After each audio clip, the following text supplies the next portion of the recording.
Good morning and welcome to Ordinary Life, an educational offering by St. Paul's United Methodist Church. I want to let you know that the online educational offering on the Wisdom Book Literature of Ecclesiastes is just got underway this past Wednesday night.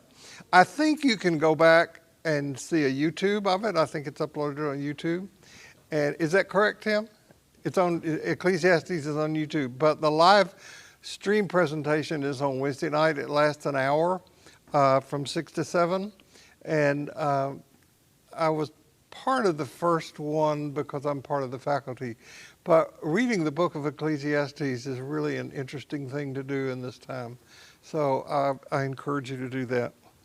And also we're beginning out in-person outdoor worship today, if you can believe that. We'll see who shows up. Well, it will be a metaphor. The fog will break right as the doxology is sung. And they all sang Alleluia. And they all sing Alleluia. So tell us about In Between. Yes, so if you haven't already tuned in, we are recording a podcast every week that's released on Thursday mornings. And can I get a little bit of drum roll? We finally, meaning my husband, finally helped me upload it to Spotify. So we're on Spotify, iTunes, and you can listen to it on our website as well. And Instagram. Instagram doesn't play podcasts, but I advertise it on Instagram. Right? Yeah. So what is Spotify? Spotify is another streaming system, program, whatever you want to call it, service. That's what the word I was looking for. We didn't. And what Bill is also looking for is the collection plate. Which I can't find. You can still make online contributions to Ordinary Life, which those contributions go towards great causes in Houston and beyond that help to alleviate stress in That's okay. poor. Thank we you. are all kinds of poor and underserved communities in Houston.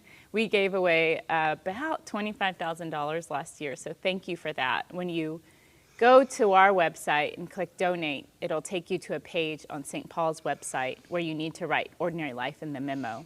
We really appreciate those contributions, and all of them get given away. So I think we're also making kind of an emergency contribution. Yeah, right we have now. some funds to be able to do some COVID relief, which might include rent relief, food, medical care if people need it. So, yeah. I don't think I'm violating any confidence to say that in staff meeting this past week, I learned that COVID is making its inroads into the St. Paul's congregation. So when you hear on the news that it's spreading and out of control, it's spreading and out of control. It's definitely. Have you gotten a shot? I'm not anywhere close to the list, to the first line of defense, if you will. Well, I will be one of the last people to receive it if. That's because you're so healthy. It's because I'm so healthy and young. And young. So I was at the top of the list. I know. Sherry and I have both had our first shots, and we'll get our next ones next week. So I want to thank, as always, Tim Leatherwood, John Watson, Olivia Watson, and William Budge for this. And I hope the time of your precious life that you have chosen to invest here has at least 3 payoffs for you, that it deepens your awareness and understanding of who you are. And in that regard, and in my own discipline, I started yesterday rereading Jim Hollis's Living the Examined Life. Maybe. No, not a bad idea. It's a good book to It read. is I a want good to read book it to in read. conjunction with the Ecclesiastes study. Huh. For every season. Yeah, the birds. Yeah. Yep.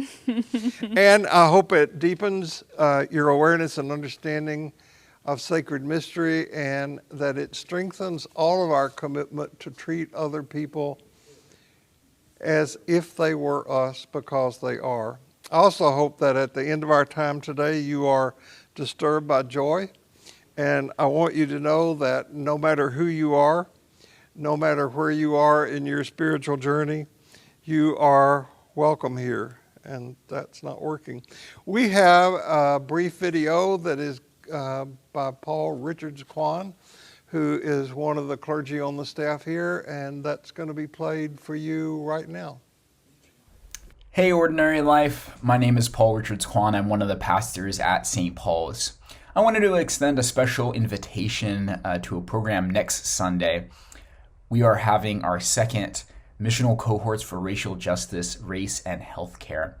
In conjunction with our new nurse-managed telemedicine clinic at Abraham Station that St. Paul's is starting, this is an opportunity to learn about the racial aspects of healthcare from a couple different experts, Dr. Jody Berger Cardoso and Dr. Quinette Walton at the U of H Graduate School of Social Work. Meet Dr. Kathleen Reeve, the director of that nurse-managed telemedicine clinic at Abraham Station. But I think this will be particularly interesting because you in Ordinary Life are not merely hearers of the word, you're doers of it. And so this is not just an opportunity to hear from really great scholars, but it's about to talk together. How do we make healthcare a more just space that recognizes the inequalities that exist in our system? So if you want to join, please register at the events page at stpaulshouston.org. If you scroll down, it's one of the upcoming events. It's on January 31st at 2 p.m. I hope to see you there. All right, have a great rest of your Sunday. Thanks, y'all. We're back. Yeah. We could not hear that video, so sorry for we're catching up to you guys. Here we are. So I want to begin today by saying let's talk about religion. And Holly and I have talked about the fact that the paragraphs or blocks of material that we're dealing with in the Sermon on the Mount could all deserve weeks of study and discussion, but we've decided to deal with it. Maybe we'll come back. I don't know what we'll do. Most of you have heard me cite a passage from the works of Carl Jung. The passage has had a life-changing effect on me. I mean that very seriously. And this is the passage. And by the way, Jung wrote these words. If you're not familiar with Jung's writings, go to the Jung Center sometime and look. He wrote volumes and volumes of works. And so this particular set of words appears several times in different ways in the writings of Jung. I can remember where I was in graduate school when I read this in his book, which I think the book is Modern Man in Search of a Soul. Couldn't use that language today, it's too sexist. But he didn't know better. We shouldn't. I'm tired of that excuse. Oh, okay. Well, he's dead now, anyway.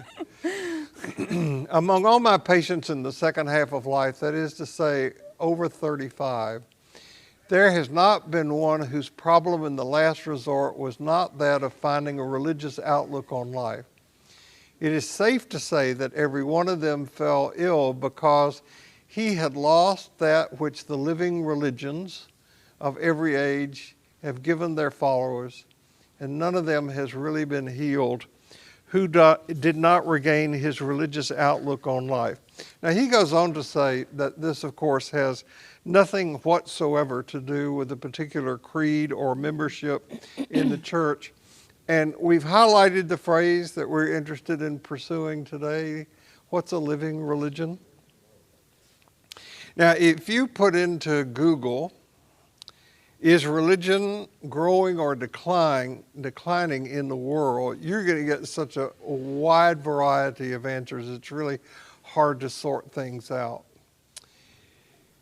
Christian church attendance is decreasing in the United States. Among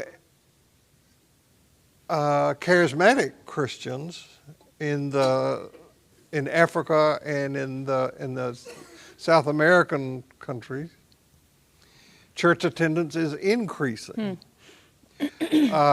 Church attendance has been steadily declining in Europe over the years. And then, of course, this question is not relevant in those countries where Christianity has never played a major role. Islam is the fastest growing religion in the United States. There are a number of reasons given for these statistics, both why Islam is growing and Pentecostal movements are growing, and why more mainline Protestant and Catholic groups are declining in membership. Some say that it's because of the very things that Holly and I talk about in here, evolutionary cosmology. And indeed, after we started talking about this, after I came back from hearing Ilia Delio and started talking about this material in class, I had a growing number of people come to me and say that they could no longer attend the liturgy across the plaza in our church because it seemed irrelevant to them that we would talk about up-to-date scientific and cosmological matters in here and then go across the way and have a liturgy whose words are shaped largely by pre-Copernican worldview. Now, if this is the case, I think church attendance, which doesn't have anything to do with what people mean by whether they're Christian or not, they see religion as irrelevant or dull or oppressive. And in some cases, they see religion as violent. So faith has been at the hands of religion replaced by beliefs, rules, boring habit. And faith for many has become like an heirloom that you put in a museum and you go visit once a week to see how it's doing. But other than that, it doesn't really have any relevance for your life. It's not a fountain of energizing truths that vitalize people. One of the phrases from the writings of Amuraku that I really like is, he calls the kingdom of God an empowering and empowered community. So a religion, whatever it is, when it loses its emphasis on compassion and inclusion, it becomes meaningless. Now, you know, without my belaboring the point, that our own culture has become more closed-minded and closed-fisted. And I think that, and I know this is painting with very, very broad stripes, but in American culture, there are two religious paths offered for people to follow. One is what I call the path of unstable correctness. Now, this is the path of those on the left. This is the path of liberalism. It can be the path of progressives, because I even say and have said that I think one of the functions of living religion is to equip people to live with faith and not be terrified of uncertainty. So there is a kind of instability in the religious views on the left.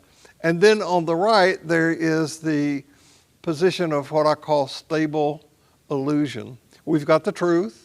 It's immutable, it's unchangeable. It was given by the Holy Spirit to the apostles. They wrote it down and we have it in a book and it doesn't change. There's a third way, and I think it is to be seen in what Jung referred to as living religions. And it is the path of wisdom and understanding that should read. Upstanding, I guess that's all. I didn't spell check your stuff. Okay, also okay. And it invites us to move beyond the dualistic win-lose of both liberal and conservative positions. It's a religion that does not exclude, it does not expel. That's the temptation of conservatives. Nor does it demand a perfect solution, a perfect answer or solution to life's difficulties, which is the temptation of liberalisms. Now, you know this, but I want to say it again. All religions, from the beginning of time until now, are humanly constructed containers to hold meaningful events and matters for the human communities that create them. Humans have used the symbol system that they draw from their own culture to create these religions. Now, if you take this position, there's no orthodox religion. There's no orthodox expression of Christianity. Indeed, up until the time of Constantine, there were many different ways to be a follower of Jesus or to be part of a, quote, Christian community. For one reason, those people did not have the means of communication we have, but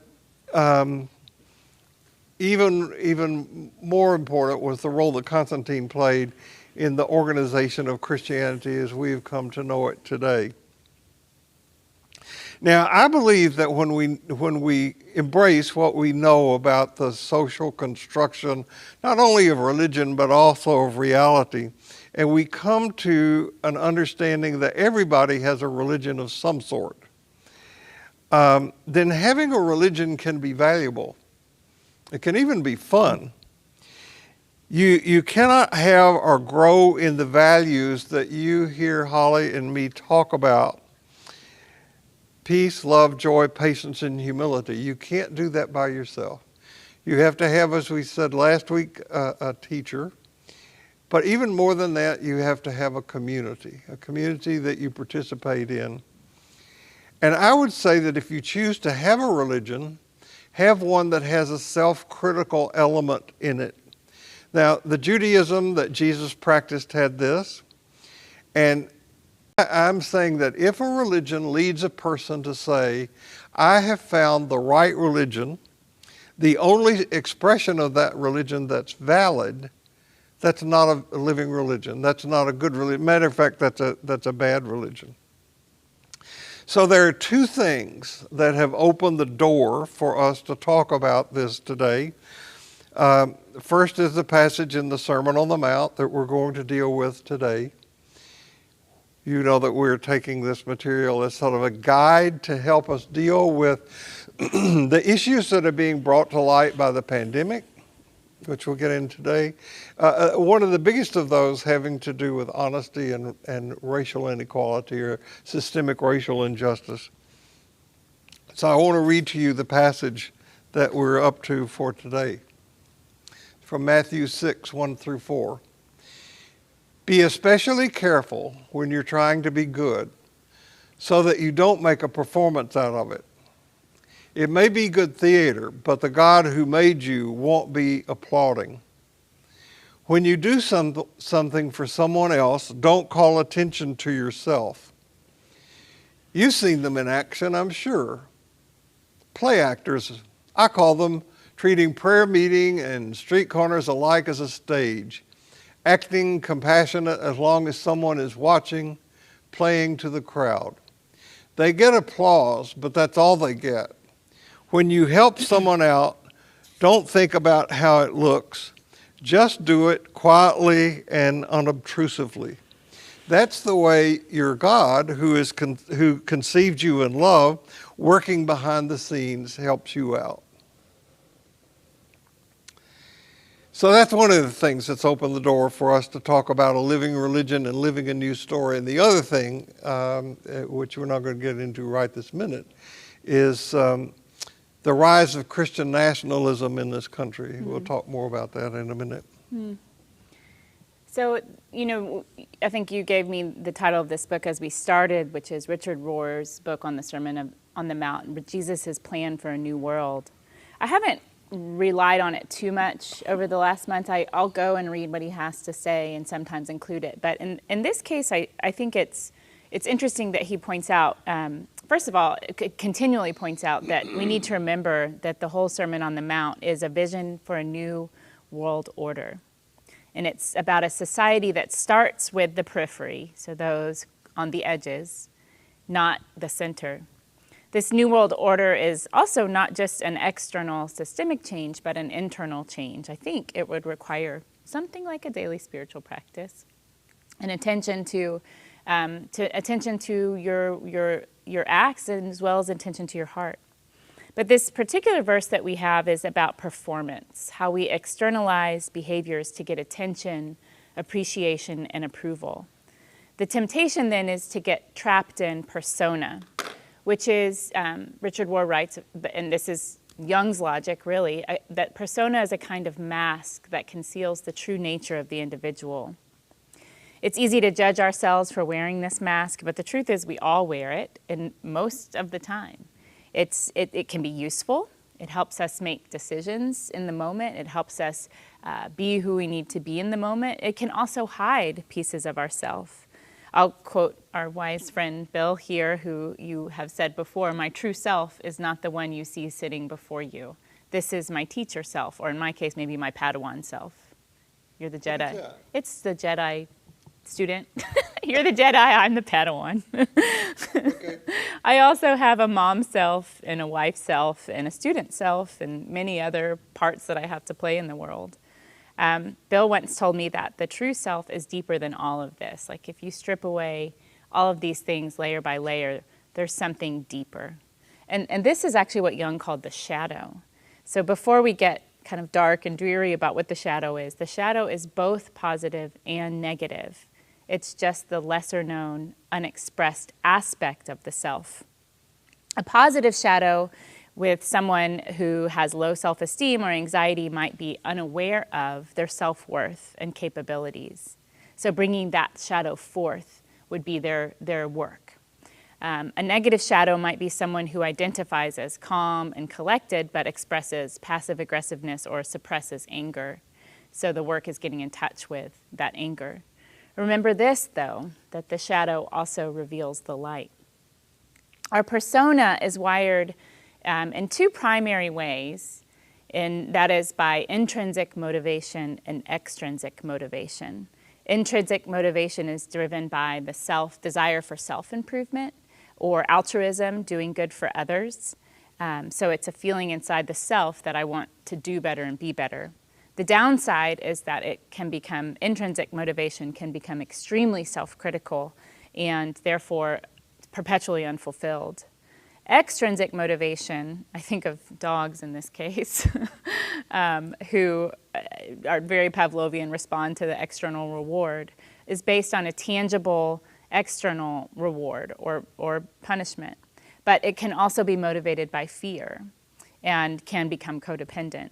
Religion very often relies on extrinsic motivation or fear. If you do this or believe this, you will attain eternal life. If you don't do this, you will attain eternal hell.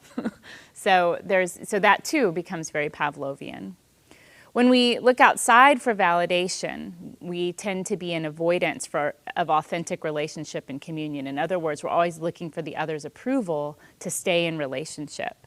So I think the question to ask ourselves as we grow up, work to embody a living religion in an adult faith is, am I doing, or is what I am doing what I would be doing if no one were watching?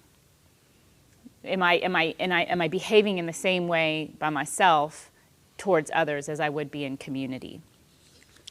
I turned to reading Howard Thurman, who is one of my favorite 20th century mystics and teachers. He was a mentor to Martin Luther King.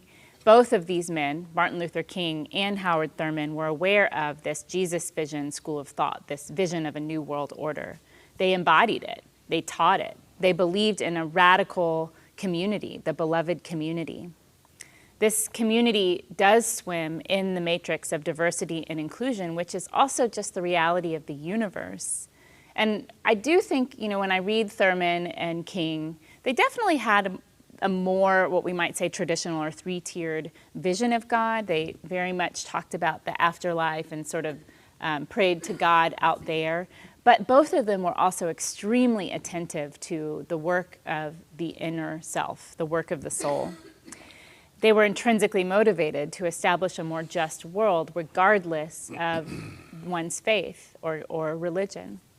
I've talked about Howard Thurman before, but to remind you, he was a black theologian in the early 1900s who moved from the South to San Francisco in 1944.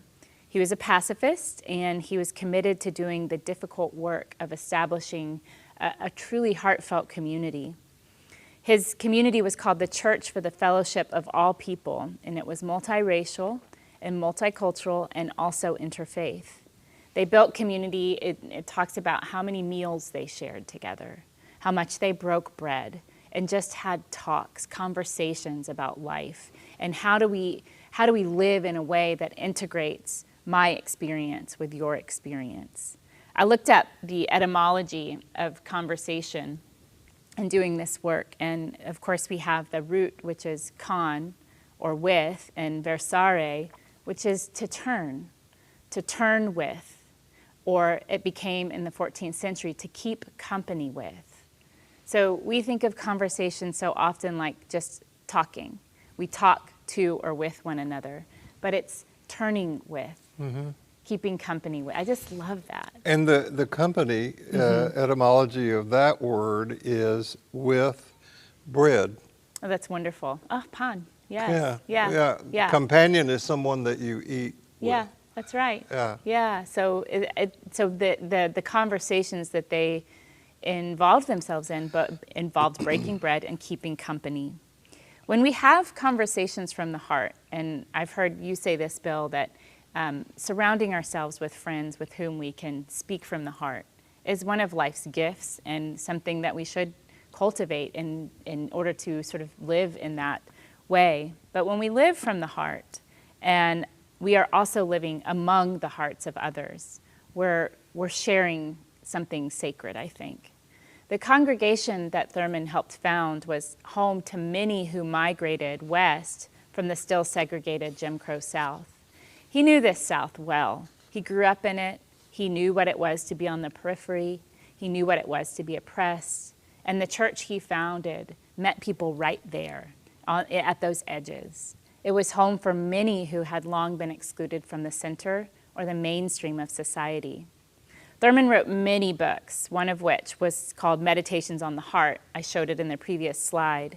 And lo and behold, one of the chapters is called The Need for Approval, which speaks to this verse very well. When we keep looking outward for approval, for certainty, even for God, then we keep play acting. He also says we can't escape the need for approval. It is wired in us at such an early age, so likely even from that first time that an infant gets a smile from the caregiver, the infant in some way wants to figure out, how do I get that again? How do I get that smile again? So the infant begins to learn what gets me that feeling of warmth or connection. And of course, depending on the health and security of the relationship, for some, that smile comes easier than others. In some sense, the need for approval is a demand of the personality that it helps it to establish self-respect or security in the world.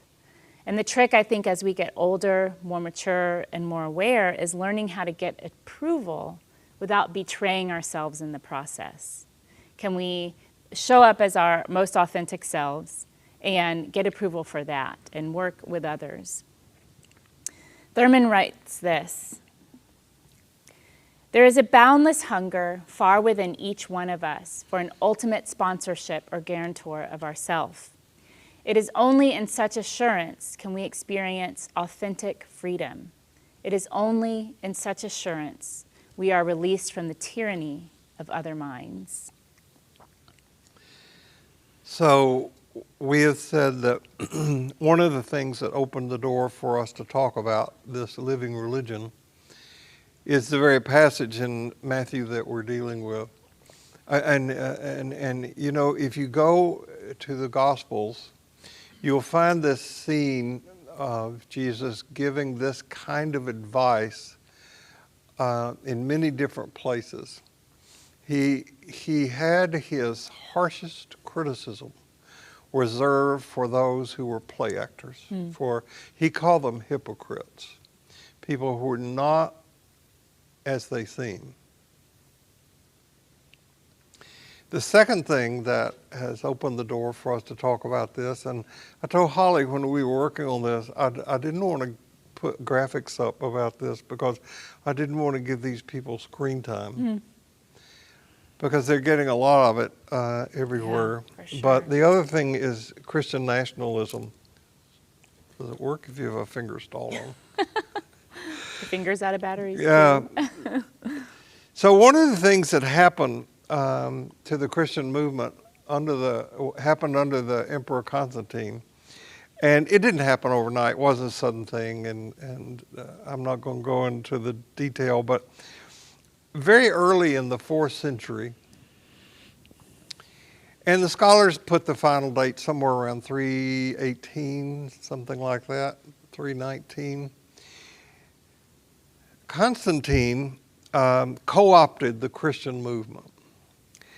And as I said, up until then, and we now have, thanks to biblical archaeology and the people who've done such outstanding works on recovered texts like Bart Ehrman and Marcus Borg and John Dominic Crossan, such an amazing piece of evidence about this. Up until the time of Constantine, the Christian movement was very, very, very diverse.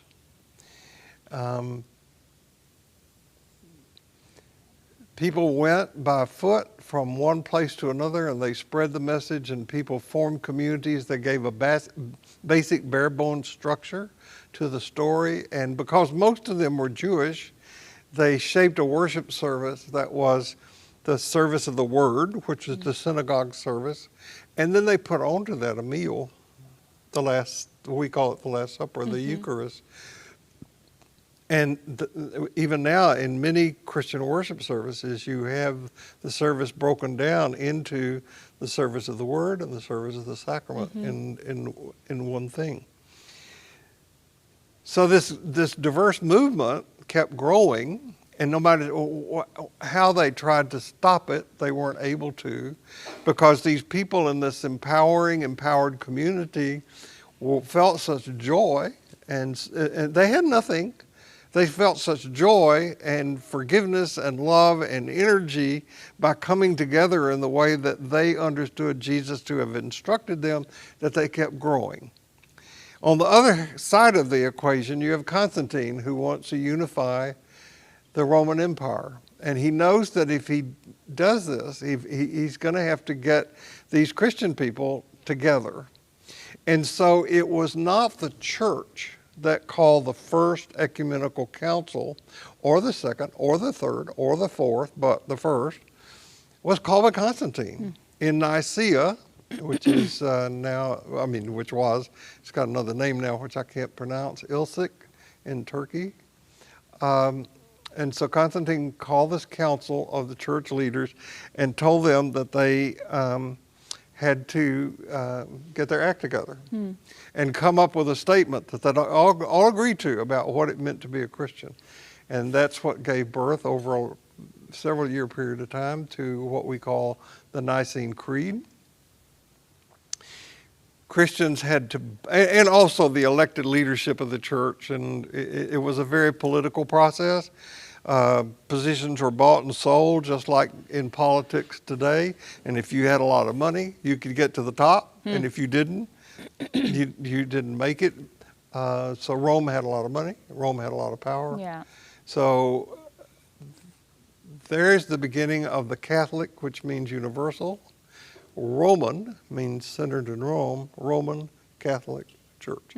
That's where that began to start, right at that particular point. It's what Jackie Lewis called where Jesus got empired. Yeah, absolutely.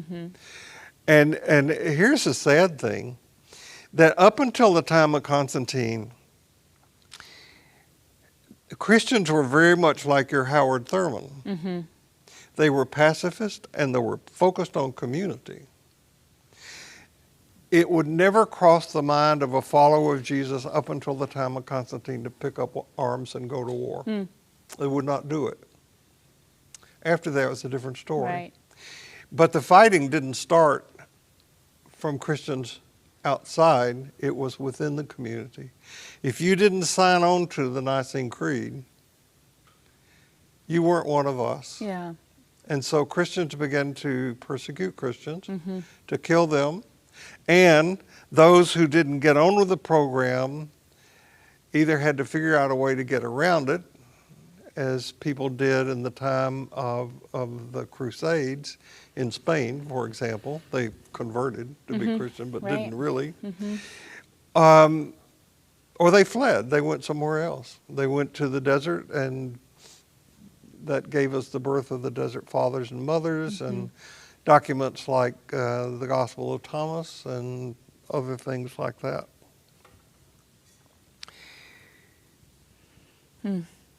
that was where we have the beginning of religious leaders beginning to collaborate with political leaders. Actually, it happened much earlier. It was even going on in Judaism. It's one of the things that Jesus criticized the Jews for, was becoming puppets of the empire, because Jews had turned against Jews. And most of the, quote, tax collectors that other Jews hated in the time of Jesus were Jews who were collecting taxes from Jews. That makes sense. They were the ones who knew the community and knew the people, but those tax collectors became very, very hated in the Jewish community. And we could spend the whole morning going through a history of how the church has collaborated and gotten in bed with political interests. Probably the most glaring example for me was when John Calvin, great leader in Protestantism, was mayor of Geneva, and one of his opponents, Zwingli, I think was his name, came. They had a big argument about some theological point that I can't think of. It shows its relevance. Anyway, his opponent came to church where Calvin was preaching one Sunday, and Calvin had him arrested and burned at the stake. Huh. This is a Christian thing to do. It seems so interesting to me that Christians, the early Christians, as you talk about it, was a community that lived on the periphery. Yeah. But they moved to then Christianity got co-opted by the center. And so Christianity ceased to be about the edges, ceased to be about the liberation of the poor and the dispossessed. So indeed, and what happened, you can go back and see, is that the church leaders adopted the names, the politics, even the dress of the Romans. Right, right. To make themselves more empired. More empired. It's pretty sad. Now, what's been growing in this country, and it did not just start 4 years ago, is a very militant form, a mixture of religion and political ideology, and it's called Christian nationalism. On January the 6th, I saw pictures of a Christian flag being carried into the Capitol by one of the insurrectionists. On one of the clips, I saw someone carrying a Bible, and I'm sure you can go and look at them. I have seen dozens of signs and T-shirts that put religion and politics together in a very tight way. One of the most glaring I saw was Jesus is my Savior on top, and Trump is my president on bottom. So the question is, oh, I didn't mean to do that. Can we go back? Yep. I'll figure it out, Bill. All right, here, There we go. hit it one more time. The question is, what does it mean to claim Christianity while committing violence on America's democracy? I wonder if any of those people were wearing "What Would Jesus Do" bracelets. Now, you know, the church I grew up in had an American flag in one corner of the sanctuary, and we had a Christian flag in the other corner. And if you've not seen a Christian flag, it's a white flag with a blue shield, a square on the corner, and a cross in the middle of it. And I can remember that on certain occasions we stood and pledged allegiance to the flag in worship services. We certainly did it in what we call Vacation Bible School at the time. And then we bragged about separation of church and state. Now, as I said, what's been growing in this country is this militant mix of Christianity and politics. Now, when challenged about this, the leaders of this Christian nationalist movement simply say they are practicing freedom, religious freedom and freedom of speech. But I would like to point out to them that religious freedom means protecting the religious freedom of everyone and not just the powerful. So if you read the news reports of what some of the perpetrators said about their behavior on that fateful Wednesday, many of them claimed that they were acting in the name of God. They were carrying out God's will. This is God's plan. God's going to come and rescue their movement and damn everybody else. So American terrorists used Christianity as a tool to make their terrorism acceptable. Now, Christian nationalism is not a living religion because it's exclusive and it's not an embracing of all people and all nations. We do not have an American flag in the sanctuary at St. Paul's. And the reason that we don't is to place a flag there implies that God favors one nation over another, or that we give our loyalty to a nation rather than God. And that very idea is an idea that has been at the root of some of America's most reprehensible behavior. And we're dealing with it right now. After the murder of George Floyd, we are having to face a lot of the consequences of our veiled religious aspirations being spread into our political ideologies. So I want to say that one of the marks of a living religion, and one of the marks of people living a new story, would be the mark of recognizing that what I just said has truth in it, and that truth leads us to a great space of lament and repentance, a deep lament that we as a country have embraced an ideology that has been so harmful to so many of God's children. Martin Luther King once said in a speech, and after I thought about including this, I thought, we could do a whole talk on this. Oh my gosh, yeah. Paragraph. Absolutely. He said in a speech, "It may well be that we will have to repent in this generation, not merely the vitriolic works and violent acts of bad people, but the appalling silence and indifference of people who stand around and said, 'Wait on time. Just wait. Be patient.'" He didn't say that. I added that. "Somewhere we must come to see that human progress never rolls in on the wheels of inevitability. It comes through the tireless efforts and the passionate work of dedicated individuals. And without this hard work, time becomes an all of the primitive forces of social stagnation. So we must help time and realize that the time is always right to do right." Mm-hmm. That's a powerful paragraph. He has so many still relevant writings, and he quoted a Unitarian minister and using the saying, "The arc of time is long, but it bends towards justice." But he also critiqued that and said, actually, time is neutral, and time is going to bend depending on how we as people act, whether we bend it towards justice. So I think of Martin Luther King in a way like a time bender, and kind of a sorcerer of justice in a way.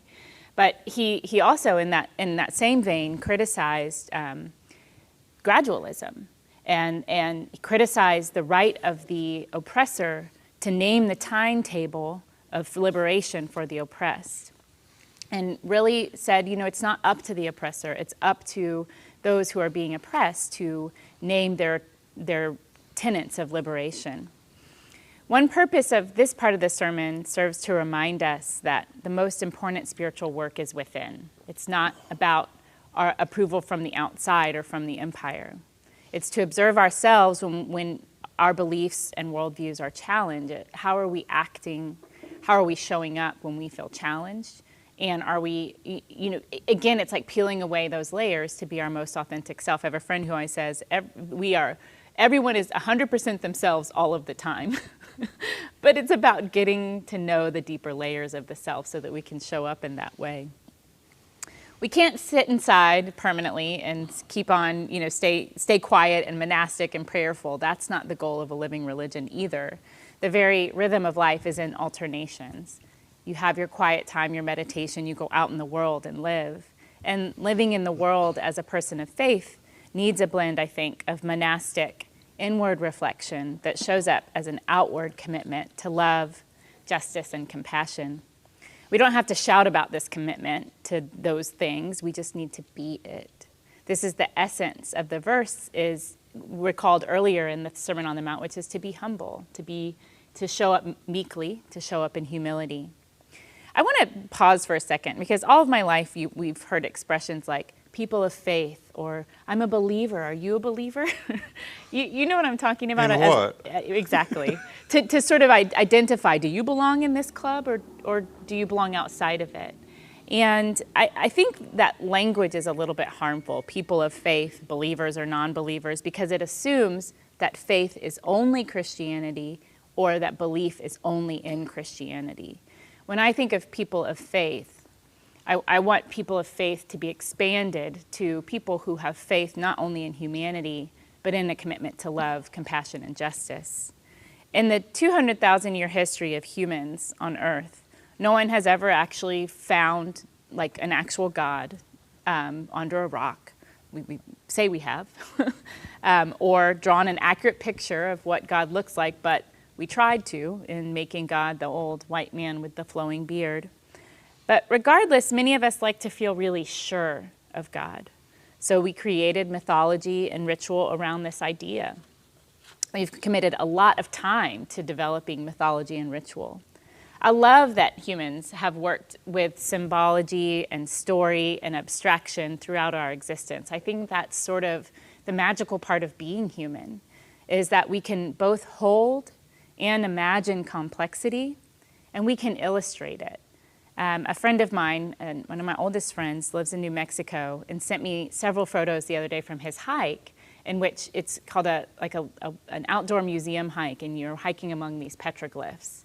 And these are some of the petroglyphs that are who knows how old. But some of them have animals. You can see down in your lower right corner, corn. You see the little sun in the upper corner, rain, shamanic symbols. Others, he said, seem to show symbols of men with hats on engaging in violent ambush. The men with hats are perceived to be colonizers who committed violence against the Native Americans or Native peoples. It would seem that our capacity to try and make sense of and symbolize something other than the self, something like the seasons, something like the ritual of a hunt, is as old as our ability to commit acts of violence and domination. Religion became, in some ways, a method of managing people rather than a way of liberation. I'm simplifying, of course, but I think the point here is that we've made religion too small.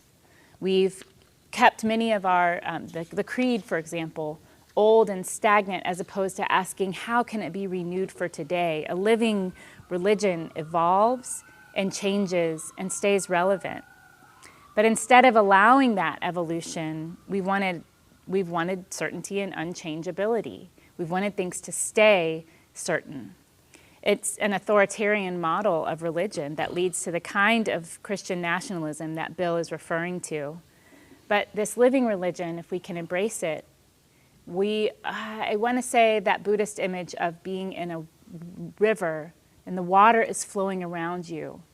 You stay steady, but the water is continually changing. No drop of water is ever the same.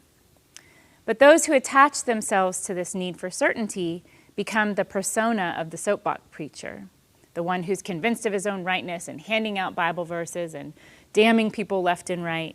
And the often really dangerous behaviors that stem from this need for certainty are acts of violence, acts of exclusion. And the shadow of it is this discomfort with the unknown or with mystery, the things in us that we can't understand. The more outwardly right and certain we become, the more unaligned ironically, with God and each other we become. For sure, when someone comes at me with a kind of holier than thou persona, I shut down. I don't have space for it. It was said earlier in the Sermon on the Mount that humility and meekness are the markers of God, not certainty and showmanship. When we speak or act from a place of certainty, we miss the beauty available in mystery. You know, one of the things we try to do with our kids more and more, especially as they get older, is ask them back, well, what do you think? You know, just allow for this originality to come out instead of telling them always what we think or how we think they need to act. It's, of course, a delicate balance in parenting. The other side of this, I think, is if we don't want to be motivated by fear, is to become soothers or calmers of fear. This is tender and vulnerable and urgent. It's a calling that coaxes our best selves into the light, out of the shadows. Fear collapses the imagination, and it's suddenly we are not allowed to conceive of other possibilities. And when we are captured by fear, we act from this very primitive part of our brain, that reptilian part of our brain that was the first to evolve. And then we're much more likely to settle into an us versus them mentality. Okay, so we're talking about a living religion in the context of our current culture and our national crises, and we're using the teachings of Jesus as our guide because we're in that tradition. Not the only one, but that's us. And I'm using the phrase that living tradition that comes to us from the living religion that comes to us from the works of Carl Jung. So I want to offer you some other words from Carl Jung that you likely have not heard or encountered before. He wrote this in 1912. Now, if you know what was going on in the world in 1912, we were entering into a very perilous kind of time. A number of times, some of Jung's most poignant writings come when we are on the cusp of entering or leaving a time of real identity crisis as a country. Bill, was it around this time that he also sort of disappeared from the social world and committed himself to the Red Book? I think so. Yeah, I think so too. Yeah. You'll have to talk about that sometime. But he wrote these words: should it happen that all traditions in the world were cut off with a single blow, the whole mythology and history of religion would start over again with the succeeding generation.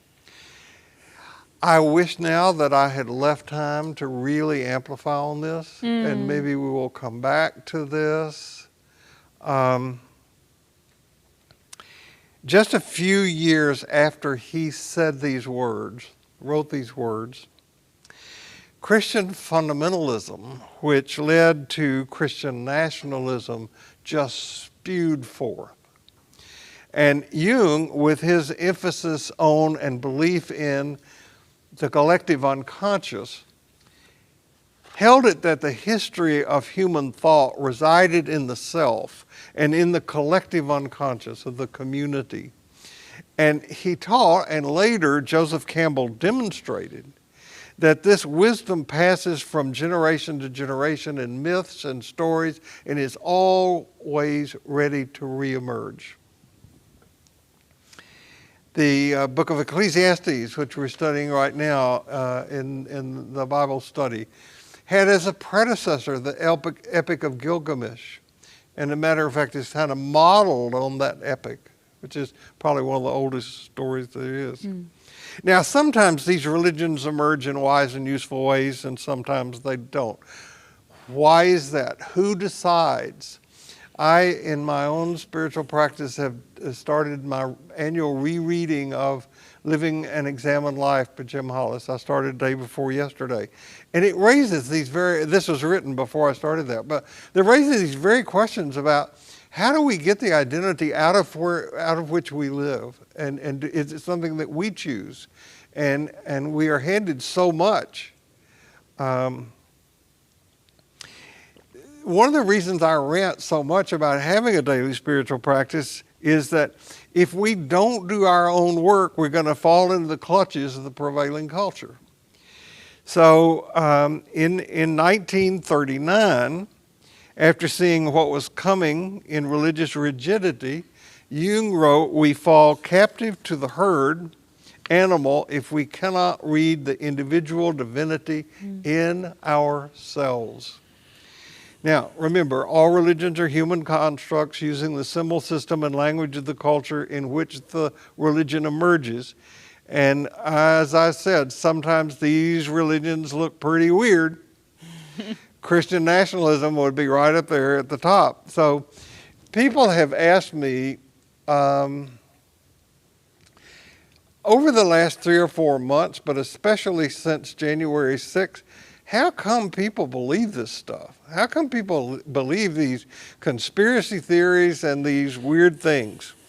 How come that somebody who calls themselves Christian would be willing to erect a gallows on the national Capitol steps with the intent of hanging Mike Pence? How's it? Oh, but it's a Christian thing to do.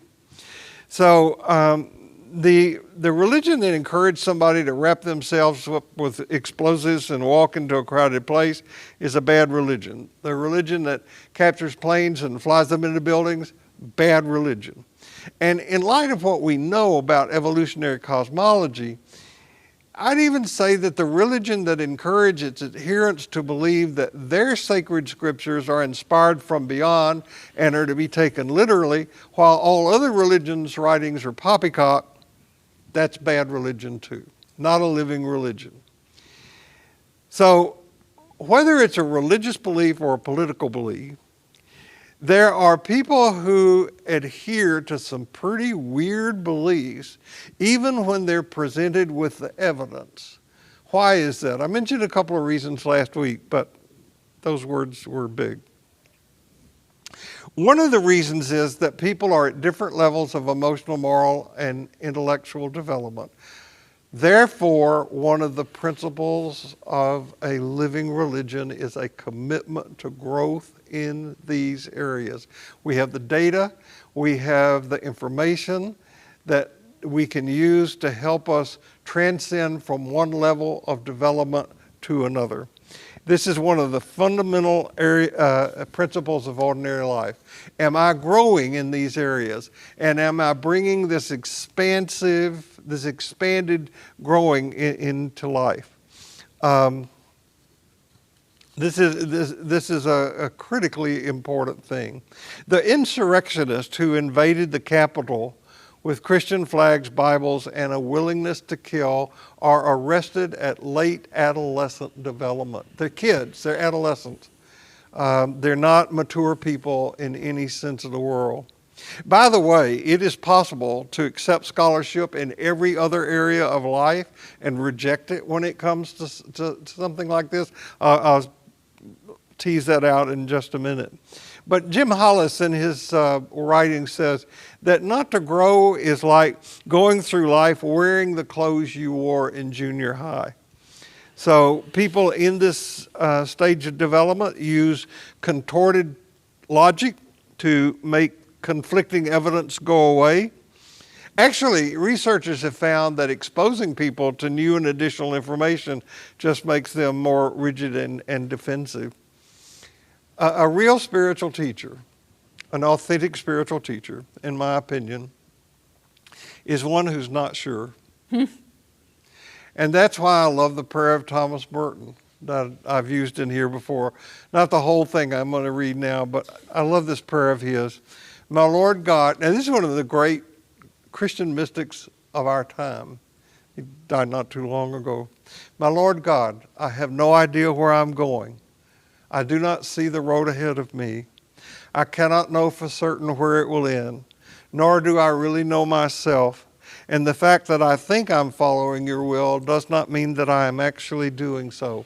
But I believe that the desire to please you does in fact please you, and I hope that I have that desire in all that I am doing. People in a living religion hope that they're going in the right direction, but they're not sure and they're open to change their mind. A second reason that people believe weird things is that they believe a falsehood. Last year, a pediatrician in Houston went viral for claiming that hydroxychloroquine could cure COVID-19. She also declared, among other things, that ovarian cysts are caused by sex with demons, that scientists are experimenting with alien DNA, and that reptilian humanoids are running the government. Now remember, this woman is a MD. Mm-hmm. She's smart in one area. A quarter of the United States citizens believe that the media is that the government is lying to them about COVID-19, and that it is definitely or probably true that the outbreak was intentionally planned. These people believe a falsehood. A third reason that people believe weird things is that they reject a truth. I still read from time to time of somebody who says that the Holocaust did not take place. 2 years ago, the Houston Chronicle ran a full 2-page story on a woman who lives here who still believes the earth is flat, and she has quite a following. The earth is not flat, because if it were, cats would have pushed stuff off of it by now. Or we would have walked right off the edge. So I could go on and on with examples of people who believe a falsehood. They're in the papers every day. They hold public offices. They preach from some of the pulpits of largest churches in this country. Believing weird things gives people comfort. You know, it would be nice if we humans were rational creatures, but we're not. We can hold beliefs that cause us to do incredible acts of kindness and compassion, but we can also be very brutal. This is why it's important to be part of a living religion. I'm talking about being on a path that is one of peace, love, patience, and humility. A path that aids our growth in these things and both encourages and empowers us to bring these things in the world. So I can summarize what I've said in 2 sentences that I've used before. A dysfunctional society, a chaotic society produces dysfunctional people, and dysfunctional people produce chaotic society. So that gives us an agenda to produce a community of empowerment and that empowers people, right? Yeah. Not a community of chaos, and to grow up, what we talked about last week. Yeah. So we have a few more minutes of material. You want to press on? I'm done. No, but you're not. No, neither are you. You're closing this out, my friend. I don't have to. Well, I don't have to. We're going to decide in the moment. Press on or wait? Press on. Okay. We're going to press on, floor manager. So I have a little bit of a silly confession. I may or may not have binge watched a satirical telenovela called Jane the Virgin over the last few weeks. And I actually recommend it for completely entertainment value. It's funny and overly dramatic and really well done. But there's a plot line in which Jane's abuela, her grandmother, who's undocumented from Venezuela but lives in Miami, becomes an American citizen. And in her celebratory speech with her family, she draws attention to the fact that the motto of the United States used to be E pluribus unum, which translates to out of many, one. What a great aspiration for a country to have. What a great aspiration for a community to have. Out of many, we are one. But it changed to In God We Trust during the time of the Red Scare, when the U.S. perceived communism to be the greatest threat to our freedom and to our right to believe in God. They thought that communists were godless. And I kind of can't help but think that the U.S. government might have called Jesus a communist or a socialist if the U.S. government was intact in the time of Jesus. The Empire of Rome called Jesus a radical, right?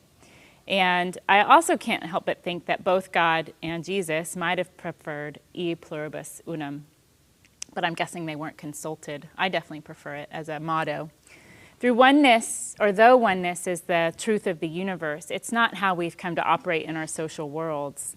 I can't honestly say, however, that I feel super enthusiastic about these calls for unity across the board from government or from elected officials. I don't know if I want to unify with those who are doing injustice. I don't know if I want to unify with those who are playing to white supremacy and righteousness. I don't see myself skipping hand in hand with them toward unity. I think that would be like linking arms with Constantine. I would, however, like to link arms with those who are in pursuit of love and justice and make space for those who are willing to do the hard work of changing to step in. Bell Hooks, one of my favorite scholars, she's a social critic and philosopher, wrote, "If we remain unable to imagine a world where love can be recognized as a unifying principle that can lead us to seek and use power wisely, then we will remain wedded to a culture of domination that requires us to choose power over love." People like Martin Luther King and Thurman did not see the use in coddling those who sought power over love. I'm not sure if they believed white supremacists capable of changing, or at least that the resistance to change might far outweigh the time spent trying to convince them of a belief in inclusion. So what they remained committed to was an idea, and the idea was love. In our podcast this week, and this is where I think we could spend a lot of time, it goes back to the saying of Martin Luther King, the saying of Jung, which is, what would it look like if we created a new world religion, just started over? And I think the key components would be a common origin story based in evolutionary cosmology, guided by the golden rule or reciprocity, rituals around grief and loss and change. I think lamentation is a huge part of moving forward. And then liberation theology is never about the center, but about the periphery. We said this week that, we felt like some of our exploration this week was I felt like some of mine was meandering. And you said, well, we're meandering through this idea of a new world order. We're meandering through what does the living religion and the living text look like today. Well, I would add to what you just said about rituals of lamentation. I would also add rituals of celebration of birth and union, and that our elder traditions, our wisdom traditions. Okay, so I'm having this thought. We didn't use all our material. We've run over. I don't know what kind of response I'm going to get. We will get to this request. But if people have questions growing out of what we've done the last several weeks, if they will text them or email them to us through the website, maybe we could just do a Sunday of just talking about this, about the living religion, because I really think this is so critically important to talk about what a living religion is, and how we not only create it, how we step into it, and how we express it in such a way that it is attractive to other people and that they want to be part of the journey. Right. That's so important. Mm-hmm. So it's called Living a New Story. And as with all good stories, it's to be continued. No matter where you go this week, no matter what happens, remember this: you carry precious cargoes, so watch your step. And we will see you here next week.